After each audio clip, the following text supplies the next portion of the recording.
All right, welcome back to our International Malaysian ALCoB Colloquium IMAC 2022. So the theme is Reimagining Education Beyond the Classroom. So before we proceed with our next speaker, uh, a gentle reminder to all audience and participants. The link for attendance will be shared at 12:30 p.m. for teachers and 4:30 p.m. for students. So you can use the link given later. All right. So next we are going to proceed with our next speaker. Uh, she is one of the chair of AFS Antara Budaya Malaysia. Will be sharing with us about intercultural learning to shape leaders and bridge cultures. So please welcome Khalilah Dato Muhammad Talha.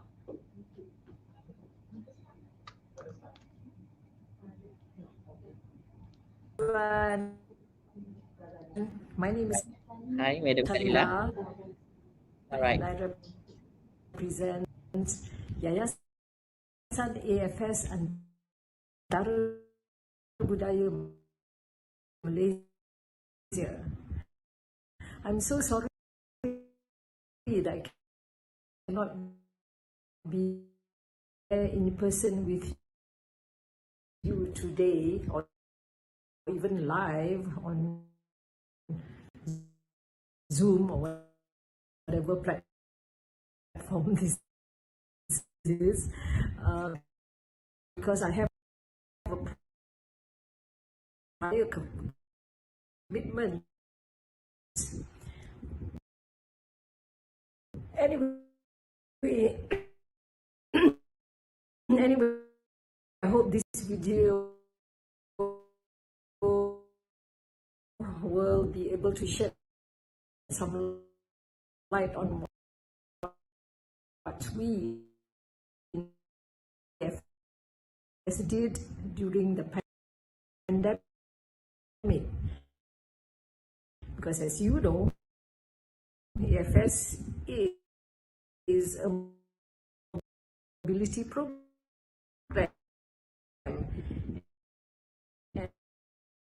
And during the pandemic, there were a lot of restrictions on movement. Borders were closed.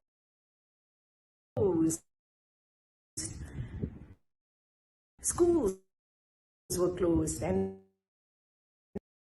then they were open, and then they were closed again. So there was a lot of uncertainty.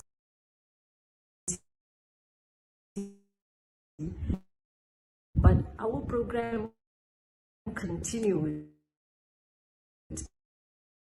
and this is how we did it. But first,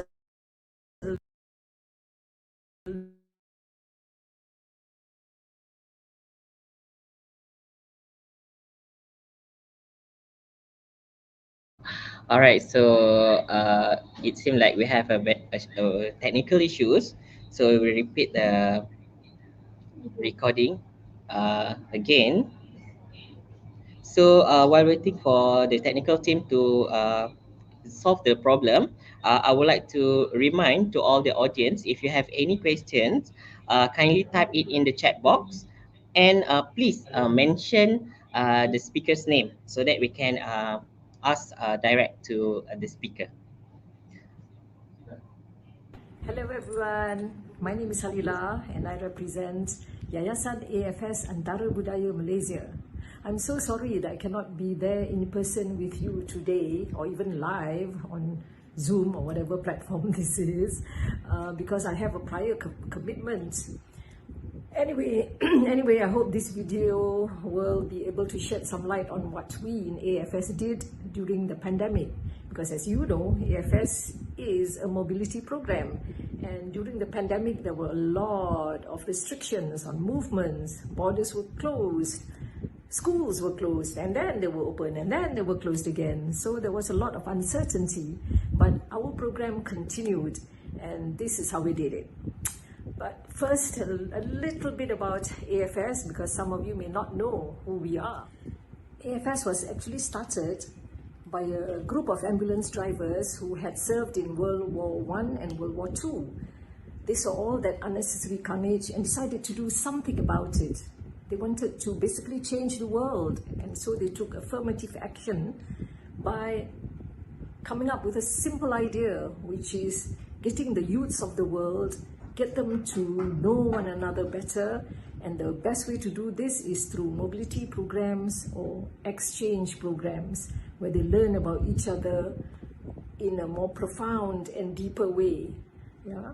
So thus began the first exchanges between what were once warring countries, and now AFS has grown into a large network with a lot of reach across the world. We have more than 60 partner countries around the world, and we're present in more than 100 countries actually.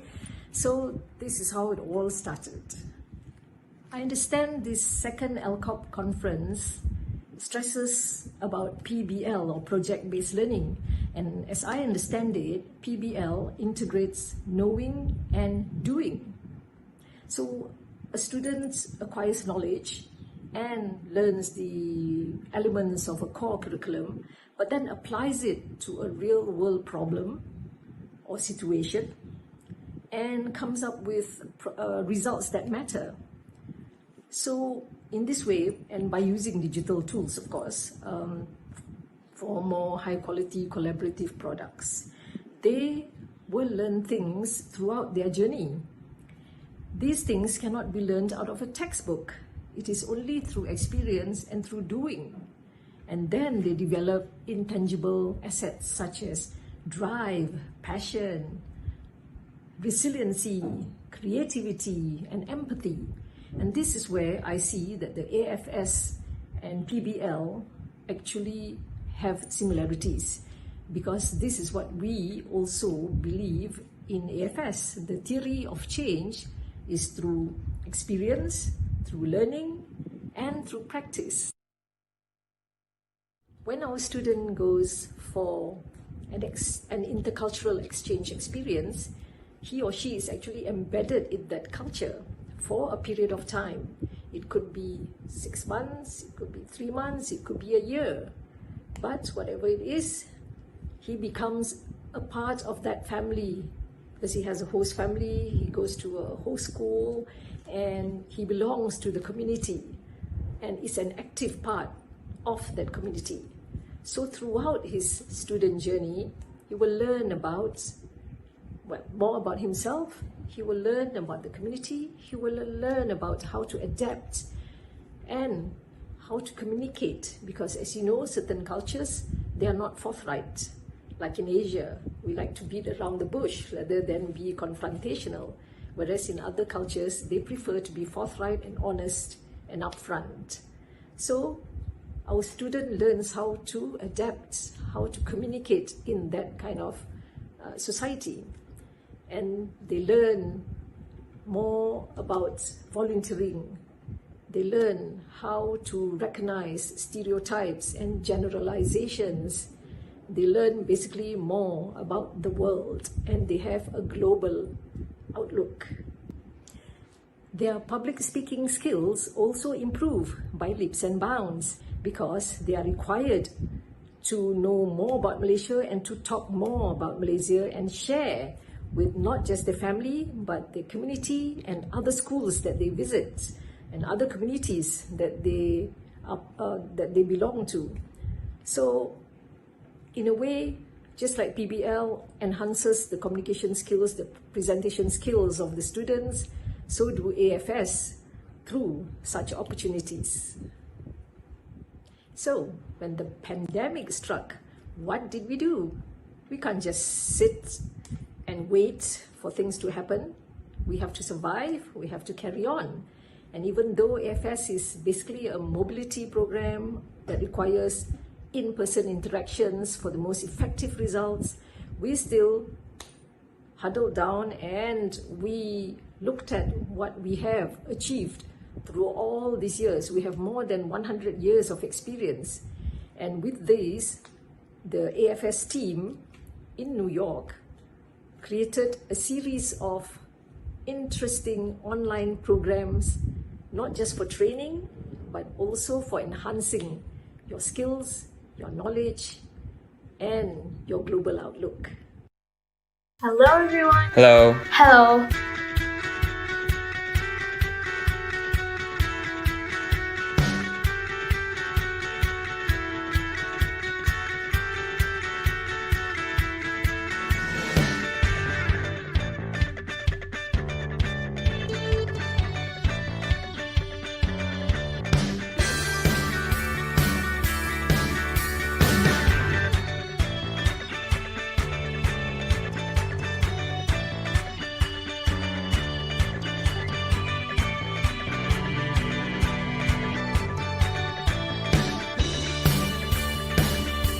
And it has just been so amazing talking to different people. And to connect with so many people from around the world. There are a lot of students feeling like you.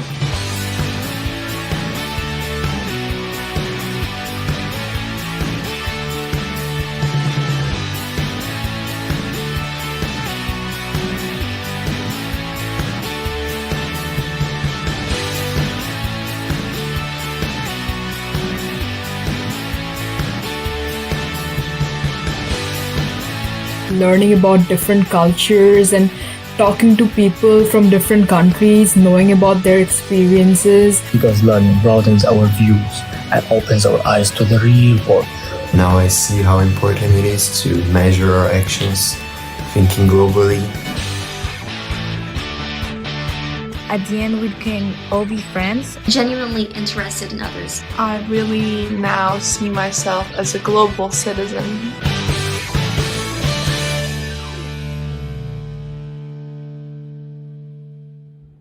It was also during this time that we launched a training session, not just for our volunteers, for our stakeholders, but also for educators around the world and in Malaysia too.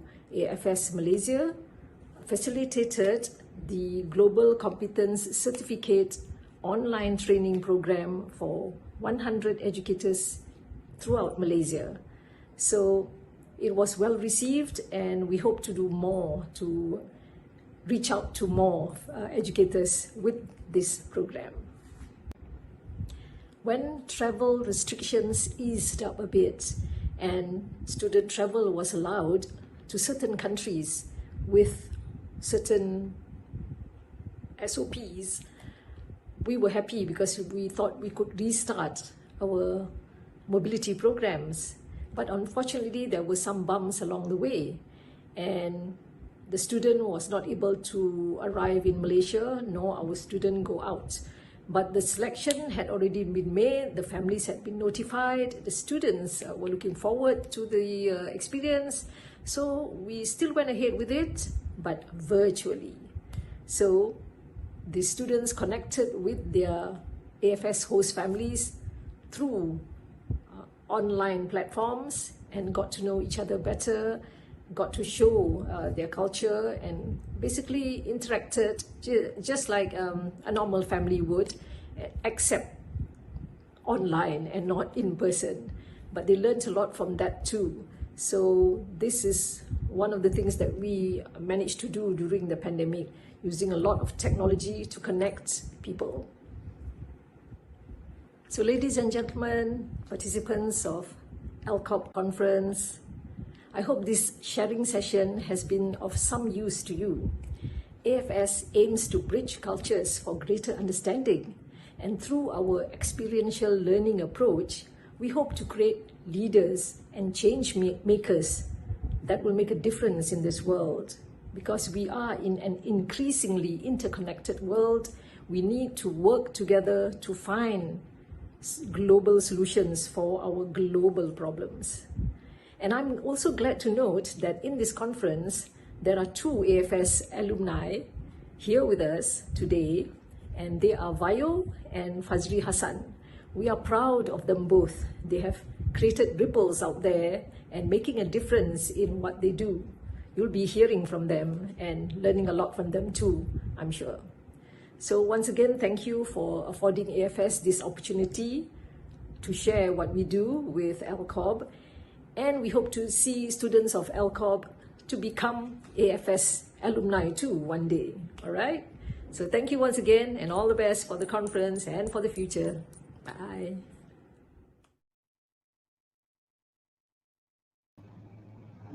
All right, thank you so much, Puan Khalilah, Datuk Muhammad Talha, for a very great sharing. So I hope AFS will reach more participants and achieve the objective of AFS itself. So next, let's move on to our next presenter. So we have a teacher from Dignity for Children Foundation. She works primarily with refugee children and other underprivileged community in Klang Valley. So we'll be sharing on educating the underprivileged with digital learning. So please welcome Madam Violecia Low. Hi, welcome to my presentation for today. My name is Violecia Lau, and my presentation today is called Educating the Underprivileged with Digital Learning. Feel free to pay attention and take down any notes or any questions that you may have, and you can ask me at the end of my presentation. A little bit about myself. My name is Violecia Lau.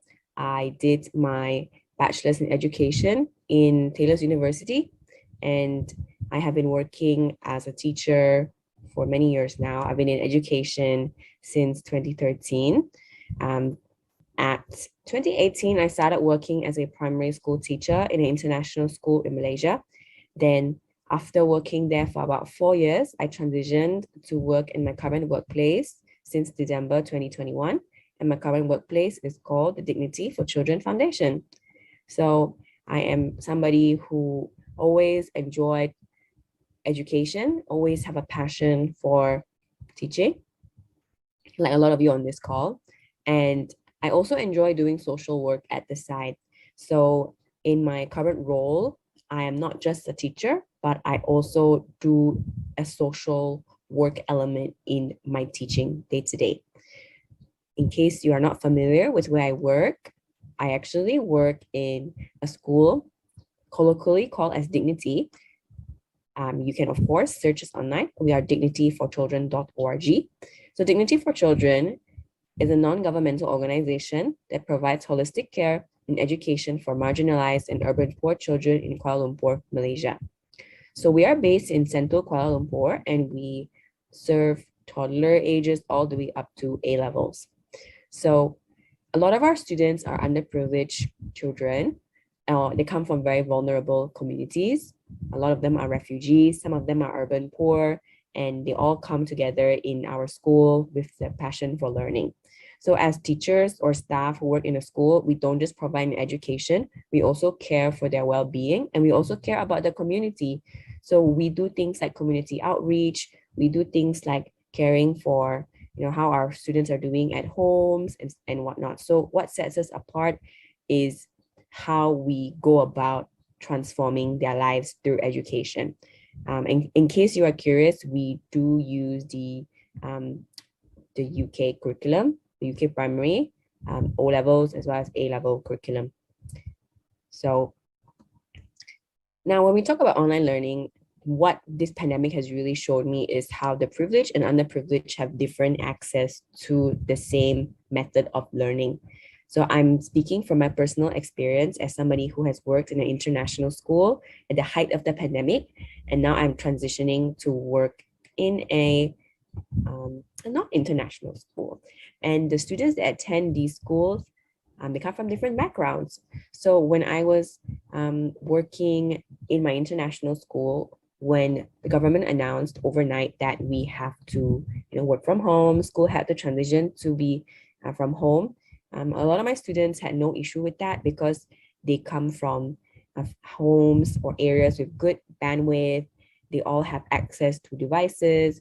They have their own rooms, so they have space for learning. And at their homes, they have different resources like Legos, all of these which teachers can ask them to take it out, put it in front of them, as we teach math. They also have, in a way, strong reading skills. So if we were to give them a research assignment that is quite independent, they are able to do it quite well because they understand what they're reading. And a lot of them have primary and secondary devices, like they have access to smartphones, they have laptops, they have desktops, and if they need help as well, their parents, who a lot of them have quite a high level of education up to a university level. Some of them even have a PhD. They are able to support their children at home. So this is what I experienced as somebody who worked at a international school at the height of the pandemic. But talking to some of my co-workers now, what their online teaching and learning was like during the pandemic was a totally different ballgame. So a lot of the students, they come from an area with low bandwidth. So if you think about how slow your internet is, think about the whole area as a low bandwidth area. You know what I mean? So in a way, the struggle is already there because online learning, you need good internet. If you don't really have good internet, then what are you relying on? You're relying on SIM cards, and sometimes access to internet is an issue because some of the students, they don't have Wi-Fi at home. They only rely on their parents' phones for their SIM card. Space for quiet learning is also challenging because some of them lived in cramped quarters whereby it's quite a lot of people in the same space and all of them need to use a device for different purposes such as online learning or doing their homework. Resources at home are also limited, is what I hear from my fellow co-workers compared to an international school environment or a more privileged families. On the other end, what my co-workers did was they created lesson packs, like printed booklets, and sent those to the children's homes.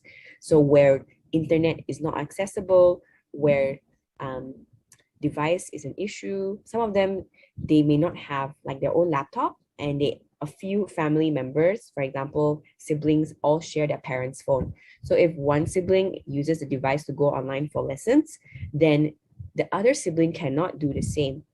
And imagine this, a small smartphone, something like this, is used for Zoom. And you know how data intensive Zoom can be. So my heart really goes out to the students who have the will to learn, but perhaps the circumstances make online learning more challenging.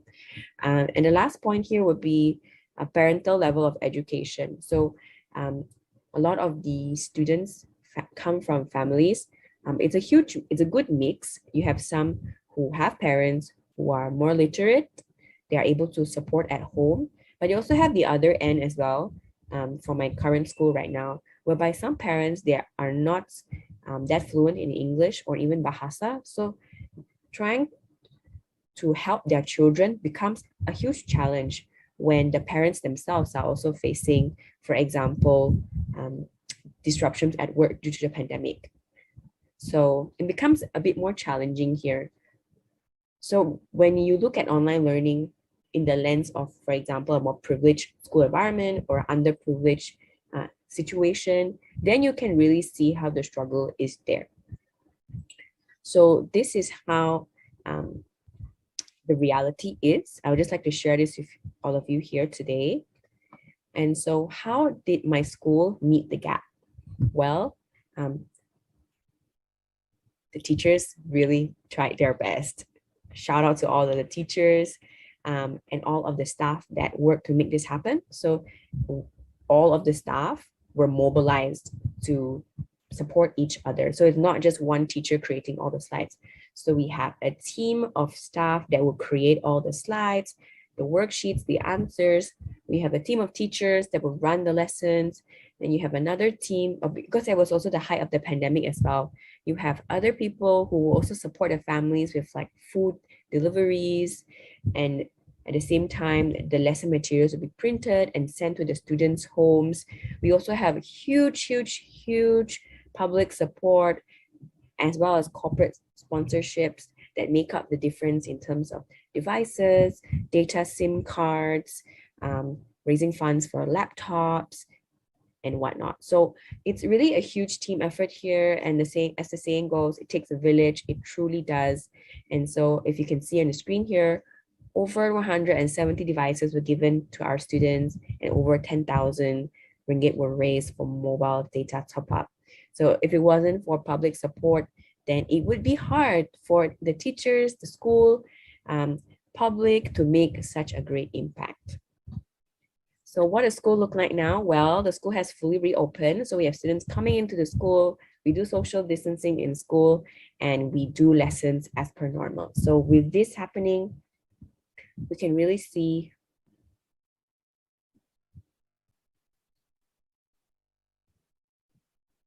how the students really enjoy coming back to school and learning goes on as per normal. So that's all for my presentation today. I hope you got to see and actually understand the realities of online learning when it comes to, you know, what the underprivileged communities are going through and how public support, you know, private-public partnership, public donations, how different teams in our school really work together to help our students make the most out of online learning during the tough situation, which is the height of the pandemic. So if you have any questions, feel free to email me, or you can even reach out to me on LinkedIn. Thank you so much for your time. All right, thank you so much, Madam Felicia Lau, for the great sharing just now. So if you have any question, you can directly email to her. So next, we are going to move to our next speaker. We'll be sharing on publication of case books by different level of global education cooperation activities. He's a teacher from Banpo Elementary School, Busan, South Korea. So please welcome Mr. Lee Jae-woon. Hello everyone, I'm Jae-woon Lee from Korea. This is great honor to speak in front of these great teachers. I'm so happy to be here again. And I'm so thank you for supporting us. ALCoB, they supporting us to do this research, and I also thank you for every steps in this conference. So let me start. So this is about the APLC Team Korea in Malaysia. My name is Jae-woon Lee. I'm working in a Banpo Elementary School in Busan. So I will talking about my team and our work. So I'm going to tell you why we start. Maybe global education, citizen education is really important, but still we don't know how to, because there is so many activities in there. So someone needs to organize. So teachers need navigators for the global education cooperation. So we try to make a map of activities. So this is simple idea. Why we start. So this is my team blog. Blog means bucket list of GCED. So 2 country, 9 teachers work together. They are all mostly they're amazing. Yeah, and every Monday we met in a web. So once a week for the Korean teachers, we gathering databases and articles together, and we combined it. And once a month we change it into English, and we're talking with Malaysian teacher. We do this one by one, so maybe we starting from the person and we set the different steps, like 5 steps. So we separate into five team into pair. So after making each step, and we combine them all, and we sharing them into groups. So there's a 2 main idea. So this is not making a new data. So we just making a database guide because we just finding our articles from ALCoB network and maybe also from the other resources, but we just trying to put in one place that we can searching, and making the map to help the teachers to find more easy activities. So this is my team member. Yeah,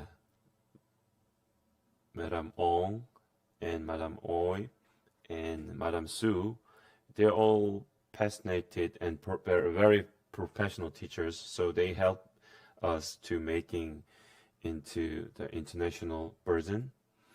And this is me, and this is Miss Lee and Park and Jung and Bas Devi and Mr. Han. They also have many experiences about GCED, so they are a really great team.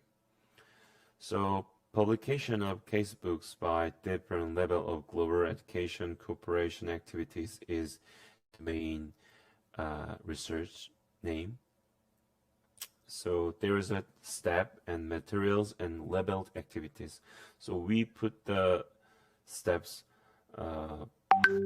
so just teachers can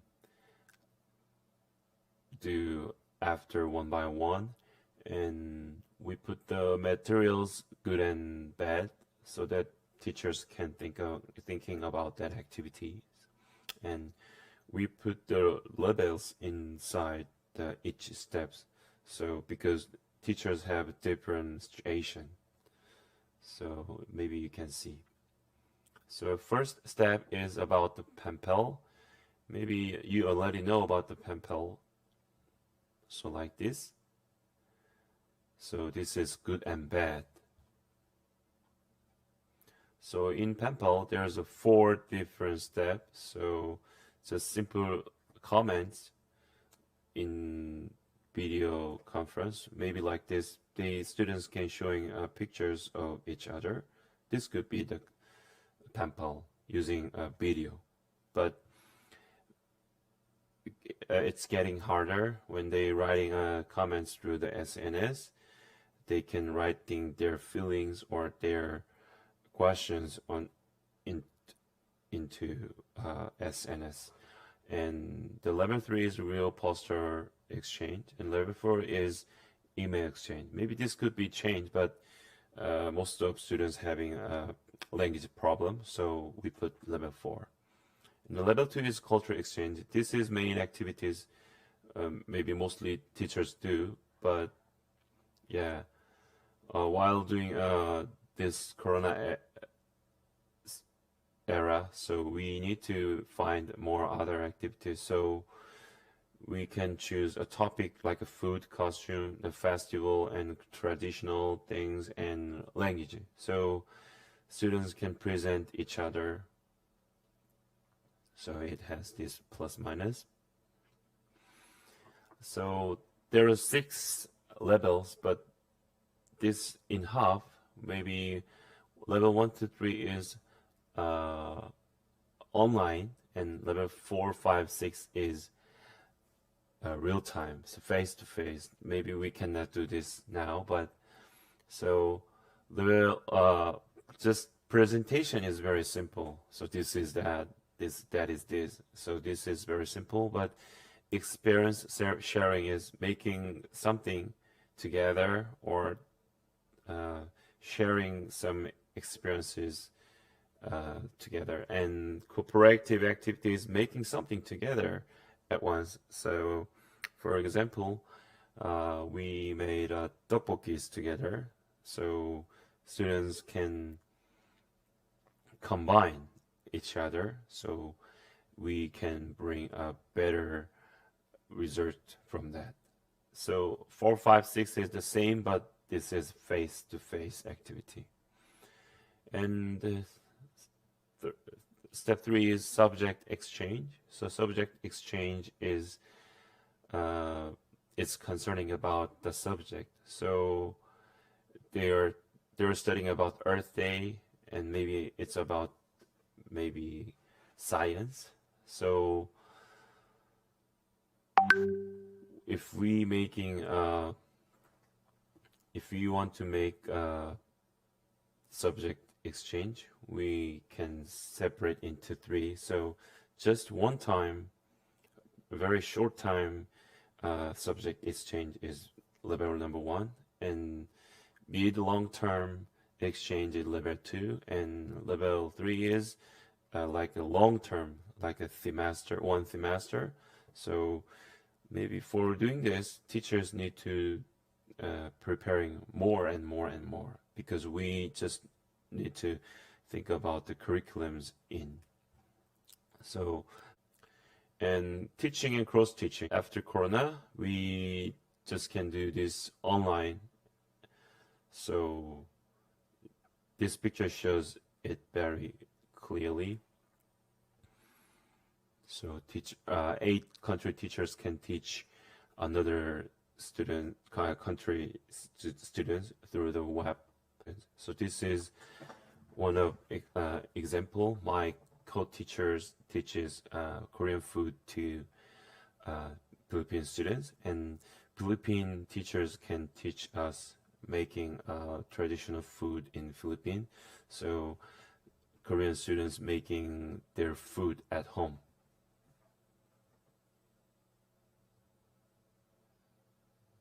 So this teaching and cross-teaching has 4 different levels also. The last one is face-to-face exchange. So maybe this was normal before the Corona, but now we can't. So we just need to prepare in the future. But the face-to-face activity is really important, I think. So this can change their life even, right? So, but face-to-face activity is really hard to do. So teacher need budget and many paperwork. So we put the 5 levels in here. So level 1 is just simple visiting. Level 2 is just class active exchange, and level 3 is camp.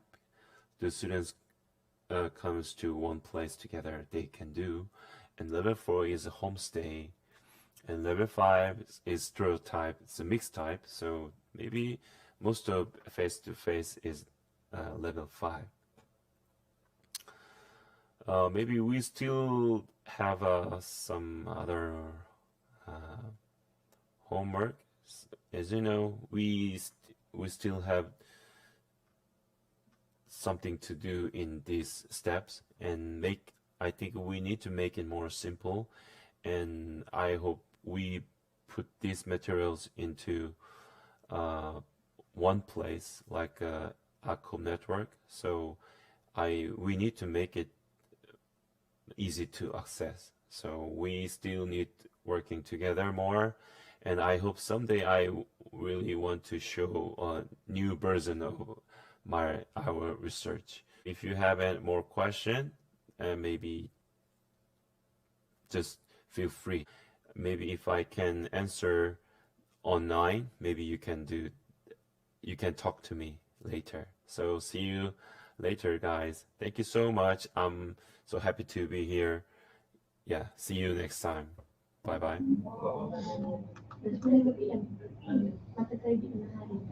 All right. So thank you so much, Mr. Lee Jae-won, for a very great sharing just now on publication of casebook by different level of global education cooperation activities. So we will turn the time to our next presenter.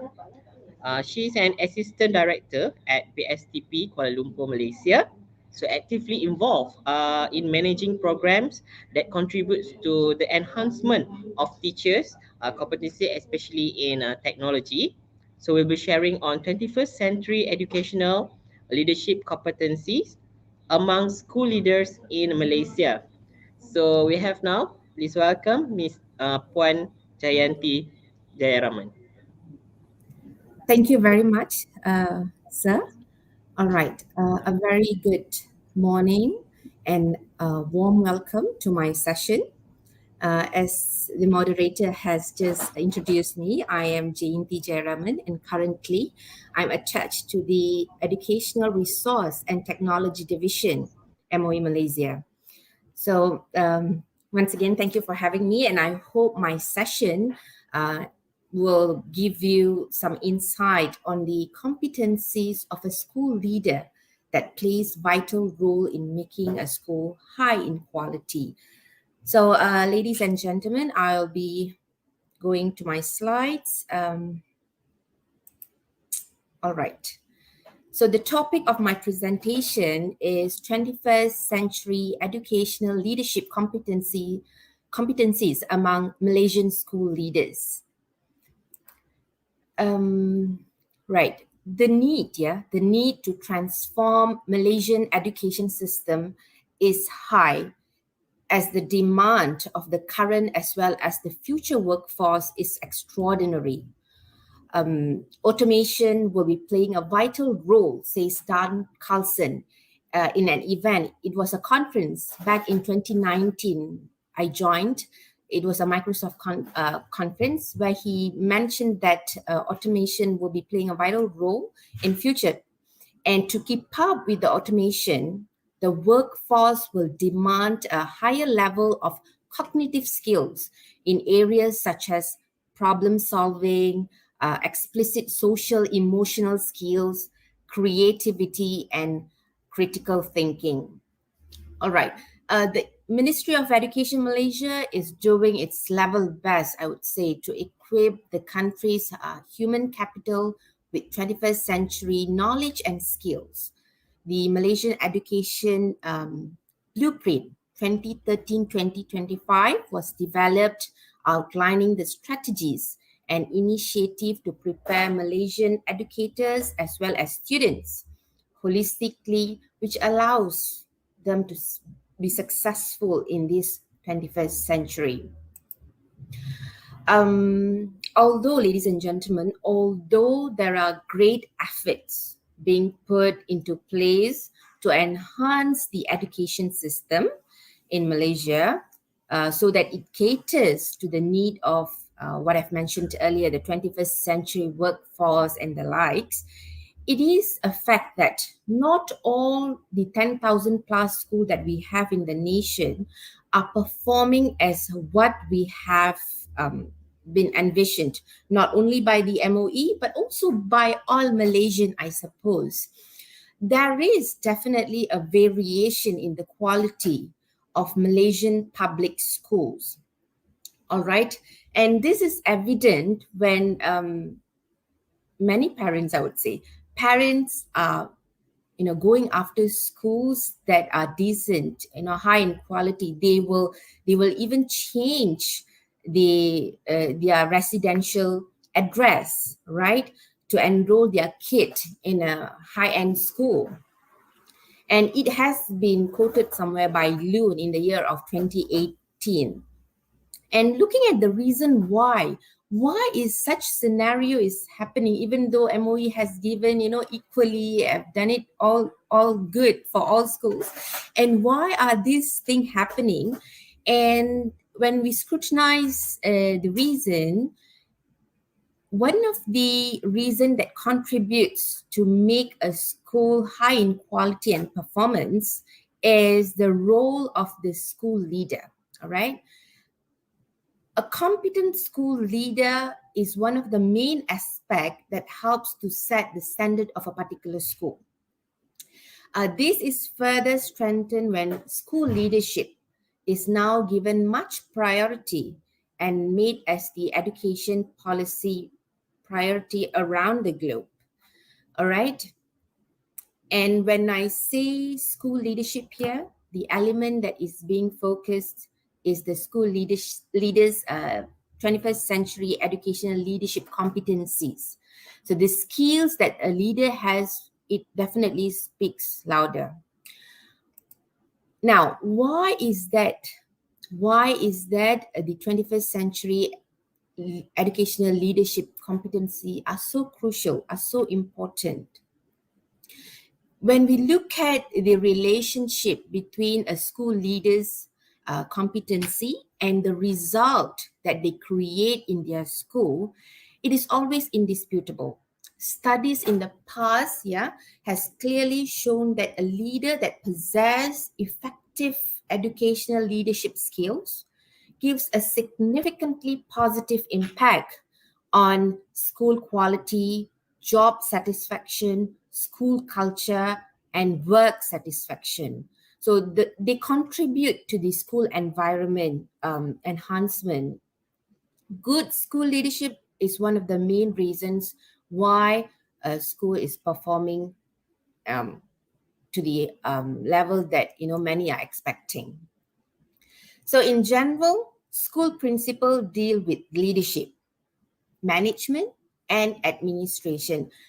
We might be using these words, leadership, management, and administration, more or less in the same way, but actually these three scope has different values.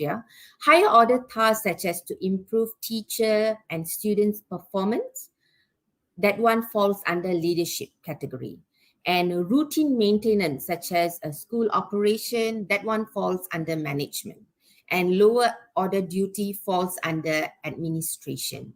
So all these duties need much attention from the school leader. And this is where they'll find difficulties, especially in balancing all these three aspects of their role. So, however, with the appropriate skills at hand, school leaders definitely can deal the need of the role not only with ease, but also effectively, efficiently. These are the things that we are looking forward. And plus a very recent scenario that I would like to relate to. I think all the speakers did mention about this COVID-19 pandemic. So I too want to touch on that. So during this period of time, school leaders play a vital role. Any decision, school teachers, students, parents will be looking at them, waiting for an answer. So at times of turbulence, these people, the leaders, have to make decision. Okay, now our school environment, these are the scenario, what are we going to do? So these things, the decision comes from the leader. So when the leader is competent, they have all the skills, they know how to solve the issues, the problems, and the communication skill, all the least. I have 7 main dimension skills later that I'll be presenting. So when they have all those skills at hand, they can handle it at ease. All right. And also during that period, COVID-19 period, school leaders were pushed to adapt and adopt technology skills, and they were pushed to many things that they need to do. So if, let's say, at that particular time they could not do it, they do not only fail the group of teachers, but also they fail our future generation, the school kids. So that's the reason why competency plays a vital role. Now, so what I did was, I was very much interested in this whole idea of school leaders' competency. So what I did here is that I carried out a research to measure the secondary school. I focused on the secondary school leaders, 21st century educational leadership competency. I used 2 models here. The models that I use is, one is focusing on the instructional leadership by Hellinger and Murphy, 1895. They have their latest version, the updated version of their instruments that I use to measure the school leaders, PIMRS, all right? And I also used another model that comes from the National Association Secondary School Principle, all right? Why I looked at these both model is because one focuses much on instructions, and the other one looks at even the things that we take for granted. For example, like the skills such as being sensitive. A leader must be sensitive. So these are the skills that being measured in the second model that I have chose, that is from the NASSP. So I merged these two models, and I came up with my very own model. It has seven main skill areas or dimension. All right, you can see on the left, I have outlined it, the 7 main skills that a school leader be good if they have all this. All right, defining the school mission, managing instructional program mission, managing instructional program, promoting school climate, educational leadership, resolving complex problem, communication, developing and developing self and others. So these are the 7 main skills that that the both models put forward that a school leader must have in order to lead their school to become a successful one. So when we say defining the school mission, there are 3 sub-skills down there. Managing instructional program, there are another 3 sub-skills there. Promoting school climate, there are 2. Educational leadership, 3. So there are sub-skills under each main skills here. All right. So I created a Google form and share it with school field leaders, or in Bahasa we call it Ketua Bidang Sekolah. Yeah? I share it with them because this set of teachers in a school, we have 4 school field leaders, and these field leaders, why I choose my respondents as field leaders to evaluate, to measure school leader, is because there is a study saying that these people are the representative of the academic teachers down there. So any issues, these are the 4 people bringing up to the school leader, and they are the one who could see the immediate response reaction of a school leader. So they are the best people to measure on how the school leader would react to any kind of issues that being put forward to them. So I gave them a 2-week time. In the time frame, I got 87% back respondents responding to my questionnaire. So from there, I used SPSS version 26 to analyze my data. So I analyzed my data, and then I came to a few findings. Yeah, I came to a few findings, and these are my findings. I have seen that there's quite a number of findings. I just chose a few which is relevant to my present topic. All right. The very first one is that overall, when we look at Malaysian secondary school leaders, 21st century educational leadership competency, their level at the moment, according to the observant, this is from the observant perspective, is at moderate high level.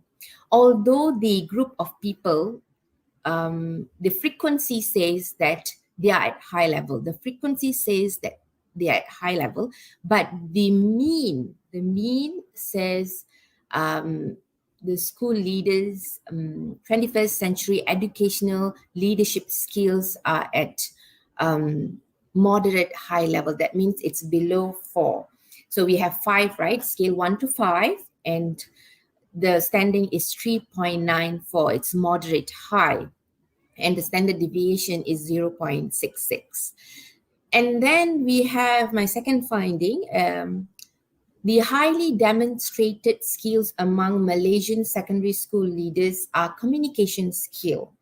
And this was very relevant when I spoke to a school leader. It was a common conversation, and when speaking to him, he says that, yes, when you become a school leader, communication skills is very crucial. That's the thing that does everything. So, and I could see that in my data. It says the observant sees that the school leaders are demonstrating high level of communication skills. Let it be oral or written. So in both aspects, both skills, oral and written, they are good. School leaders are doing it well.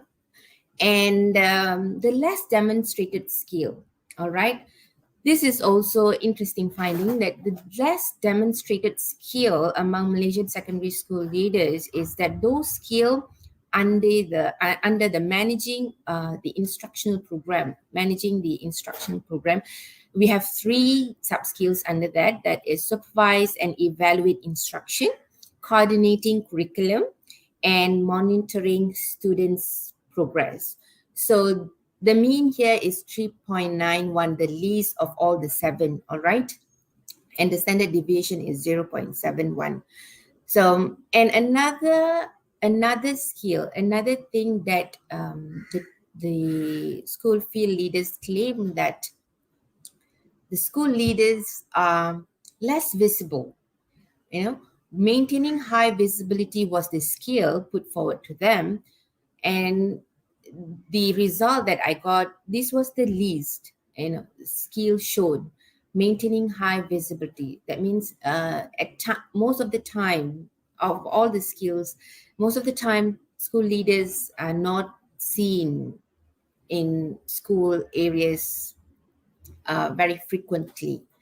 So the conclusion that I would come up with is that secondary school leaders must pay close attention to skills such as monitoring students' progress, all right, curriculum coordination, as well as supervision and evaluation of instruction. And the other part as well, maintaining high visibility. So these are the 4 things that maybe school leaders could take point where they want to do it more frequently, like walking around in the school area and monitor school students' progress, asking the teacher how is the student progressing, and things like that. And this finding also, I think, will help the agencies that deals with training, leadership training. So if they could emphasize on these 21st century educational leadership skills, so from moderate high, we can make it to high. So that would be nice. And the main idea is that to ensure all schools in Malaysia to be high in quality, and that the schools that parents want to go after to enroll their kids. And in some school leaders, 21st century educational leadership competencies should be emphasized at all stages in order to produce a high-end school. So this is my personal finding. Of course, it is through the relevant authorities. I went through the relevant authorities, and this is my humble finding, and I'm sharing it here so that it can be, can be used and close the gap of the competencies needed by school leaders. So with that, I thank you. If you have any questions pertaining to my research, please do feel free. I'll be here waiting at the backstage. Thank you. All right, great sharing from Puan Jayanti just now. So we can say that school leaders plays an important role to produce a high-end school, right? So now we are going to have a Q&A session with all the speakers for this session. So can we have Mr. J? Are you there? So is there any question from the audience? You can share in the chat box so that I can deliver it to all our speakers.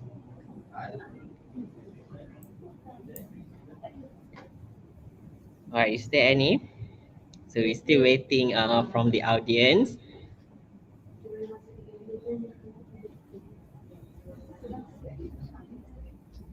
So Puan Jayanti, how do you find this how to build leadership among school leaders? Sorry, again, to build school leadership. Okay, when we say to build school leadership, I think very subjective. Although the relevant Can authorities you hear are me? doing many trainings. Can you hear Is me? there any program?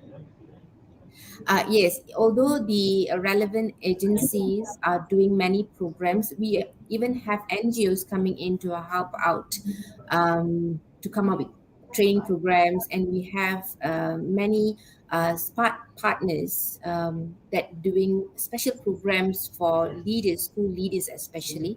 Although we have that, what is more important is the urge that comes inside from the leader themselves. You know, when the leader themselves wants to do their best, I think the rest will just put in place. So All the right. urge from within plays a vital role, I would say. All right. So it seems like we have a question from the audience. Yes, please. Can we have the question now? All right. Here we have Aisha Ahmad. Okay. Apart from research for school leaders, is there any for policymakers? All right. So policymakers, at the moment, the focus is school leaders. But yes, all this applies to policymakers themselves. It applies to any category leaders. When we say educational leadership, doesn't matter. It can be school, it can be PPD or JPN or Bahagian at the division level. The policymakers, all of them definitely do need these skills so that whatever policy that they are coming up with will be relevant to the current need. So the skill is applicable to Yes, school leaders, and also policymakers. yes. When we All say right. 21st century educational leadership, the focus is there. It doesn't matter where you are, but if you are a leader in any organization for education, it definitely applies to you. All right. So thank you so much, Aisha Ahmad, for the Thank question. you for the Okay. question. So, is there any other question from the audience? So we have Kamal Jamali. All right. Are Malaysia school leaders had autonomy? What about that? Thank you. Thank you. Now I think there is, right? Now, initially they had for subjects and autonomy. In the MEB, slowly they are giving the Malaysian Education Blueprint. It says that there are certain aspects now given, school leaders are given autonomy too. Uh, for example, in I'm not very sure, but there is a specific paragraph on this, which I don't want to claim it might be wrong, but there are slowly giving to it. All We are right. coming to that. We are heading toward giving school leaders autonomy, but definitely it will take time, but we are moving towards it. All right. So thank you for the questions, Kamal. And then, so do you have any other from the audience? So we have Yuhaida binti Yusuf. The question is, there are many types and style of school leadership. For Jayanti, which type of leadership do you think is suitable for today's world? All right. So I personally, I think this is in person. Yeah, personally, I think transformational style of leadership works best Transformational. at the current situation. Yeah. All right. So the suitable leadership type is Yes, that's a style transformational. that if I would go for that. All right. So, can you clarify a bit more about why that type of leadership? Okay, actually, when I was doing my literature review on this, there is a great change from power with to power over, though, and from servant leader. Now we are moving towards servant leader in the sense those days were very top down. Top down, we instruct and they follow, and things are not the same way anymore. People, they want equal respect. They want equal things to be done to them. Yeah, I think you're trying to get you may Yeah. get what I'm trying to say. So when there is such a scenario, leaders must turn into servants, says this particular literature. So only then we can meet and do the best for the organization. We cannot be always, command and control all the time. We All have to right. go down Okay. So and thank get you. things done. From a boss to a leader, we must be a leader now. All right. So thank you for Yuhai Dementiso. Great question. So anything else from the audience? So we have Sarah Channel. My question is, beside of leadership roles, some obstacles may from parents. How to tell the parents this role enhance a student to not only under school leadership? How to tell parents this role enhance student not only under school leadership? So it can be Okay, applied outside school, maybe. beside the leadership roles, some obstacles may come from the parents. Yeah. How to tell the parents these role enhance students not only under school.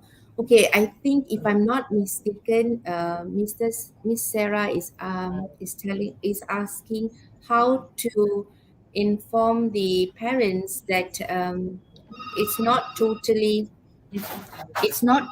school leaders' role when it comes to develop school kids. Am It's I not right? only, I mean, like, it's not only at school, it's involved outside the school. Yeah, the community plays a vital role, Yeah. definitely. Yes, all right. I think I got the question. Yes, when we say we are, molding kids, uh, certain roles when it comes to the organization, yes, the school leader plays the role, and the school leader here also plays a role to inform the community that these are the things that you need to be aware of if you want your kid to be doing good. So I'll go back to the school leader to a certain extent. If let's say the school leader has a very good communication skill, a very good PR with the community around, then things can get better. And parents will know. Certain parents, they would, they don't have this want to know attitude. So although we have all those social medias, to get them linked, but all of them are with their very own world. So school leaders via the organization need to promote, create that awareness to parents that, hey, look, this is your role to do this, this. These are the things you're supposed to do. Work with us to make sure your kid is doing good. Right. And parents definitely on the other side they must do their role, their Yes, responsibility. zero. Yeah. All right. So thank you so much, Sarah Channel, for the questions. And so, do you have any other questions?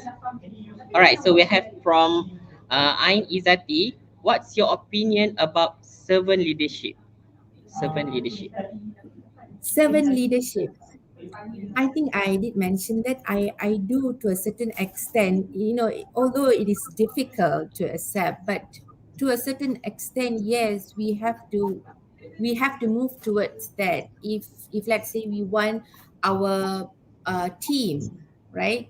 Not our staff, not my officer, not my staff. If our team, we want to work as a team, then yes, rather than just do that, let's do this together, things like that. So rather than always giving command, doing things together, patting at the back, yeah, So things you're work not that just way. giving order, but we need Yeah. to work in team. All Yes. right. So thank you. Thank you, Ain Izati. So uh, that was the last question for this session. Thank you, Puan Thank you. Jayanti. Thank you to Thank all you so much, speakers. moderator. Yeah. All right. So we are going to have about a 10 minutes break before we start our next session. So stay tuned with IMAC 2022. Thank you.